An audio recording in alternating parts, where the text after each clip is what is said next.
California Attorney General Rob Bonta has sued the Trump administration more than 50 times in the past year. The White House has also accused California of widespread fraud. Cassie Simeon asked the Attorney General about tensions with the federal government, including the increase in federal immigration arrests throughout the state.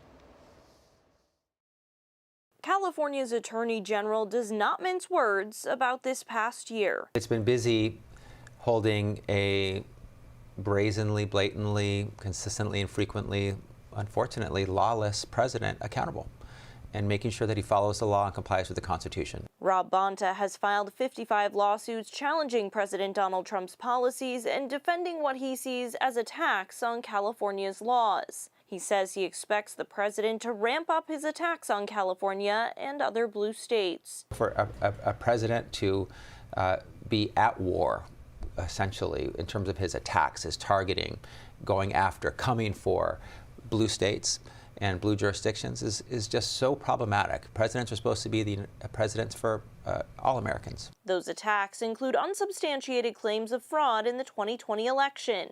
Last week, the FBI searched the election office in Fulton County, Georgia, that has been the focus of conspiracy theorists. Bonta applauds Fulton County's plans to sue and is watching the case closely. Fight with the law, fight with the facts, push back against what is illegal and inappropriate. And also, talk about it in the court of public opinion. Why is he spending any time and any resources on the 2020 election that he lost? Because his ego can't accept that he lost the election. Accept it and move on. Bonta is fighting to unmask federal agents in California who are being allowed by the Trump administration to cover their faces when conducting raids and making arrests. The state passed a law banning masks for federal officers, but Los Angeles Police Chief Jim McDonnell says it's not something they're focused on enforcing. The reality of one armed agency approaching another armed agency to create conflict over something that would be a misdemeanor at best or an infraction, it doesn't make any sense. It's not a good public policy decision. We asked Bonta if he's concerned about local law enforcement not enforcing the law. Every police department, sheriff's department, and even prosecutors' offices, they have a level of discretion as to what crimes they focus on. Oftentimes they focus more on the more serious and violent crimes, the felonies, more than the misdemeanors. But misdemeanors are crimes too. I expect the law to be complied with and, if necessary, enforced. The law is currently being challenged in court, and Bonta's office was coy about what sort of enforcement action it would consider if the law was upheld. In Washington, Cassie Simeon, Spectrum News. The tensions between the federal and state and local government is manifest in what we've seen with immigration enforcement, and the conversation around masked federal officers and whether LAPD would enforce any such state or local laws has been a big conversation. We're lucky right now to be joined by LAPD Chief Jim McDonnell in studio to continue that conversation and many others with respect to public safety. Chief, thank you so much for being in. It's great to have you here. Thank you, Amrit. We just heard the Attorney General talking a bit about this SB 627, which is a No Secret Police Act, and it does, on a state level, require people in your position potentially to enforce this law, which says federal law enforcement cannot be masked. And we've heard you say that you don't intend for LAPD to enforce that. Right now, it's a stay judicially, so it's not even really in the books just yet. But explain why you feel like you would not enforce that. Yeah, just from it's more a practical standpoint than anything else, the legalities will be worked out through the courts. There's a federal judge weighing that now. There's a stipulated agreement that wouldn't be enforcement until that ruling comes down. But looking at it from the police officer on the streets perspective, a police manager's perspective, when you send our officers out to a scene, generally we get called when ICE is doing enforcement action, and you get there, it is chaotic.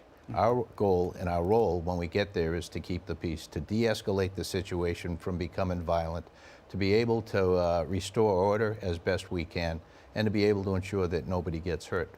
For us to go out there and to put hands on federal agents, if that's what it took to effect an arrest for something like a mask violation, as the Attorney General mentioned a minute ago, we have discretion. We have to constantly use that discretion to be as prudent as we can, to try and step back and see the big picture. And while I want to be respectful of the law, that's what I've dedicated my life to. Yeah. I also have to protect the men and women of the police department and the people in the environment, the public. And that's the critical piece. So as he mentioned, we do have discretion. We use it all the time.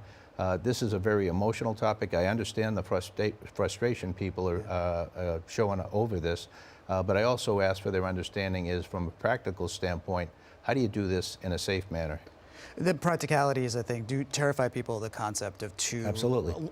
armed law enforcement Yep. agencies going at each other, Yeah. it is difficult to imagine that. And Yeah. as you say, you've dedicated your life, I know the force has as well, to upholding the law, and you've also Right. dedicated your life to upholding the oath and Right. of upholding the law and Right. of the state law. And I think State Senator Sasha Renee Perez, in hearing some of this, and Attorney General Rabant has also said something to this effect, which is you do have discretion, but ultimately the oath that you took is to uphold the state law. You say that the courts will work it out. I assume that means that if the courts demand it in some way, LAPD would then enforce. We certainly will respect the law. We'll look at it, but at the end of the day, we're going to do what is best for the people in the city of Los Angeles, the officers who are out there doing the job, and again, the complexity of trying to be able to enforce a law like this. Very, very difficult. I would be interested to see if police chiefs anywhere are able to comply with that, if that's the case. Yeah, it's understandable. The final point on this, State Senator Sasha Renee Perez said, in part, the idea of any police chief picking and choosing the laws to uphold is something that doesn't compute. Well, that's the reality of policing. If we were to enforce every law, we wouldn't get a block from the station without making an arrest and having to go back.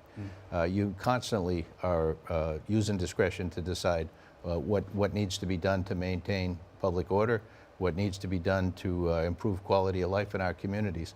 And the reality is we have far too few of us to be able to enforce all of the laws that are on the books that we deal with in radio call after radio call.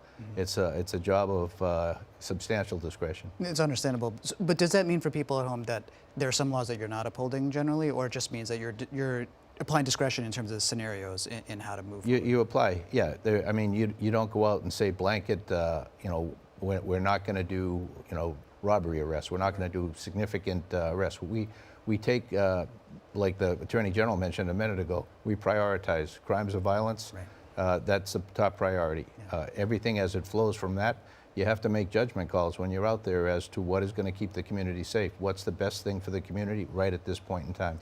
Yeah, as we're talking about this, so much of this is understanding the principles of the department and communicating them, something that you do well. You come in the show often. We appreciate you for that. I just saw LA City Council recently approving by a 10-5 vote your request to create a new position to have an internal communications messenger and director, essentially. So a new position. Just talk about why you felt the need for that, and as we've talked about with staffing and money, why you feel like that's good money to spend there as we think about the staffing issues also for the LAPD. Yeah, no, thank you for that. No, it's an authority that to be able to have somebody inside who's an expert in communication. We have police officers in the organization. We ask them to step up and do jobs that they were never trained for. They do the very best job that they can in doing those. To be able to bring somebody in who has a background, who has the expertise to be able to do the best job that we can. The public deserves to know what's going on in the police department. We need a vehicle to be able to let them know, to be able to ask for their help when we need it, to be able to inform them of what our issues are, what our challenges are, and to be able to work with them. That's what community policing is based in. And so to be able to have somebody come in with that level of expertise and allow us to use a variety of different vehicles to be able to communicate our message, social media in particular, is critical in today's environment. It's so true. I mean, so much of what we experience out there, it's a messaging war right now. And if you're not telling your story, then someone else is telling it for you. Right. And so I understand that. And part of the story that I know that you have to tell here with LAPD is that we're at a low with homicides, down to like 1966 levels or even previously, which is obviously an accomplishment for the LAPD. I'm sure you're all really proud of that. But also the so-called clearance rate, which is essentially the investigations that are marked closed. Talk about what is lending to this success that you're having right now in this issue. I couldn't be more proud of our investigators. Robbery, homicide, in the case of homicides, we have a 68% clearance rate for the year 2025. The overall clearance rate was 101% when you look at the cases that were cleared that occurred prior to 2025. And so going forward with that, it's not just the reduction in homicides, which again, incredible, 1966 levels. We had 230 homicides this past year. To put that in context, in 1993, we had just under 1,100 homicides. So that's 900 less homicides each year in one city. That's not just the police, that's the police and the community working together to be able to achieve them, things that I think many people would not have thought possible. So very proud of our people and our relationship with our communities. Again, it's a big part of the story that the LAPD has to tell, and all of this ultimately, and I think what maybe a through line to our conversation is about the transparency, the accountability, the trust with the public. Right. And I know even in terms of immigration, you've talked about this in terms of, not enforcing immigration laws typically under SB 54. We don't. Because you want to maintain this relationship with the community. Yeah. Senate Bill 54 was in 2019. The policy of the Los Angeles Police Department was we don't enforce civil immigration law since 1979. That's been our policy. We've stuck by that because we need to have the trust and support of all of our communities, immigrant community in particular. And so by not enforcing immigration law, we've been able to have people comfortable in coming forward to report crime, either as a victim or as a witness. If that fell apart, we have a substantial immigrant population here, and we would not be able to do the job and get the clearance rate, for an example, that we have had success in. The issue of transparency and accountability, body cam footage has helped with that tremendously. In fact, there's a conversation with Democrats in Washington, D.C. about having body cam on DHS agents, and that exists here for LAPD. But there's also a policy proposal now within LAPD about doing a purge, essentially, of letting go of some 15 million hours of body cam footage, right? And talk about why that is and what the guardrails on that would be. Yeah, that's really a records retention issue. Just as we've had paper forever, we have to purge the paper. You can't store ultimately everything you've ever had. And so we have a records retention schedule, 2 years within the workplace, and then another 5 years retained in storage off-site.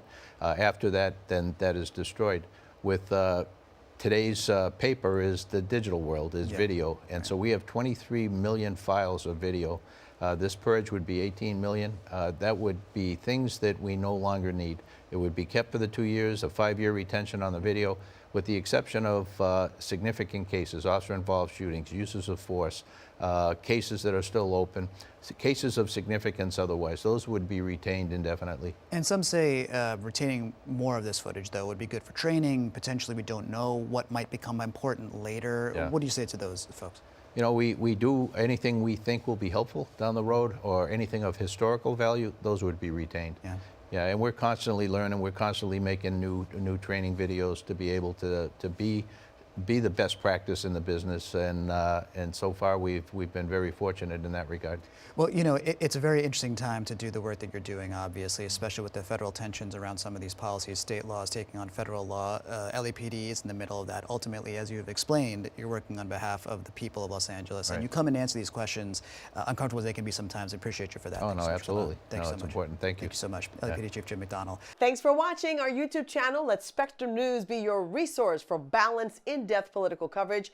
And click the subscribe button here. You can also download our app and watch us on TV to learn more about the candidates, where they stand on the issues, and more. We'll see you then.